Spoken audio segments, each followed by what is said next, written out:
উচ্চ মাধ্যমিক fourth semester এবং একাদশ শ্রেণীর সেকেন্ড সেমিস্টার। তাহলে উচ্চ মাধ্যমিক ফোর্থ সেমিস্টার, একাদশ শ্রেণীর সেকেন্ড সেমিস্টার ছাত্রছাত্রীদের জন্য সুবর্ণ সুযোগ। অনলাইনে বিবি আড্ডা অ্যাপের মাধ্যমে নিয়ে এসেছে পড়াশোনার সুবর্ণ সুযোগ।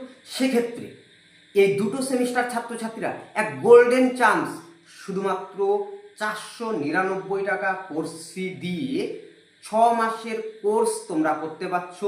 বিশেষ সুযোগ সুবিধা থাকছে live class, recorded class, PDF notes, suggestions, 12 hour services. সমস্ত সুযোগ সুবিধা পাচ্ছ বিবি আড্ডা অ্যাপের মাধ্যমে এবং শিক্ষক সুবর্ণ দাসের সঙ্গে যোগাযোগ করতে পারছ 499 টাকার বিনিময়ে। একাদশ শ্রেণীর সেকেন্ড সেমিস্টার, উচ্চ মাধ্যমিক ফোর্থ সেমিস্টার বাংলা বিষয়ে। তাহলে দেরি কেন? আজই রেজিস্টার করে নাও বিবি আড্ডা অ্যাপ।